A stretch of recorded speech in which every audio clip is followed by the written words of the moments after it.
وَوَهَبْنَا لَهُ أَهْلَهُ وَمِثْلَهُ مَعَهُمْ رَحْمَةً مِنَّا وَذِكْرَىٰ لِأُولِي الْأَلْبَابِ، اور ہم نے عطا کر دیا اس کو اس کا اہل،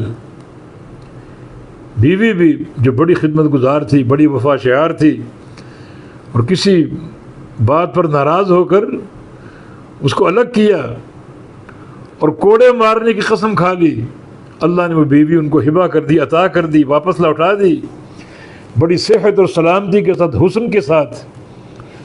تو مثلہم معہم، یعنی اہل میں بیوی اور بچے، اور اتنی تعداد میں اور بھی ان جیسے اور بھی، یعنی جو ان کی اولاد تھی اللہ نے اتنی اولاد اور بھی دے دی، اولاد کو دگنا کر دیا۔ رحمت منا، یہ ہماری رحمت ہے، وذکریٰ للالباب، اور نصیحت عقل والوں کے لیے۔ کیا نصیحت ہے؟ اگر صبر ہو، تعلق باللہ ہو، صبر ہو، قناعت ہو، اللہ کی آزمائش میں استقامت کا مظاہرہ ہو، تو اللہ تعالیٰ نے ایوب علیہ السلام کے سارے معاملے سنوار دیے۔ یہ نصیحت عقل والوں کے لیے بھی ہے۔ کوئی زندگی میں ایسا مرحلہ آ جائے، بے صبری نہیں کرنی بلکہ صبر کرنا ہے،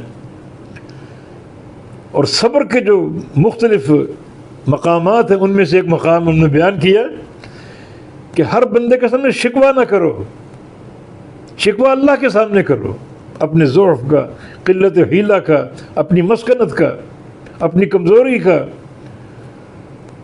ہاں کہیں ضرورت ہو، کوئی ڈاکٹر ہو، معالج ہو، تو اس کے سامنے ذکر کر دیجئے۔ دوسرا جو صبر کا معنی اس موقع پر وہ یہ ہے کہ اس مرض کے علاج کے لیے جو مثبت طریقہ ہے حلال، وہ اختیار کر سکتے ہو، حرام طریقہ نہیں۔ بعض بندے بے صبر ہو کر مجھے فلاں درگاہ پر لے جاؤ، وہاں سے میں تعویذ لکھا کے لاؤں، وہاں سے پلیٹیں لکھوا کر لاؤں زعفران کے پانی سے، فلاں درگاہ پر فلاں حضرت مجھے تعویذ دیں یا پلیٹیں لکھ کر دیں، مجھے شفا ملے۔ یہ سارے طریقے علاج خلاف شریعت ہیں، یہ بے صبری۔ صبر یہ کہ علاج اگر کرنا ہے تو شریعت کے مطابق کرو۔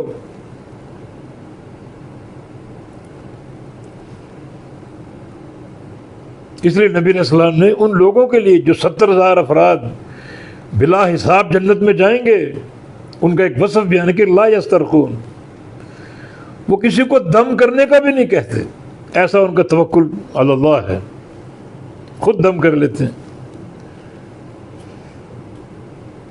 ایسا اللہ پر توکل کرتے ہیں۔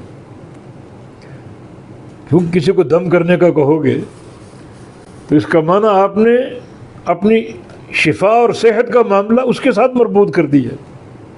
فلاں درگاہ پہ لے جاؤ، جب تک وہاں پہنچو گے نہیں، آپ کے ذہن میں اسی درگاہ کا تصور ہوگا، اللہ کا تصور کہاں گیا، تعلق باللہ کہاں گیا؟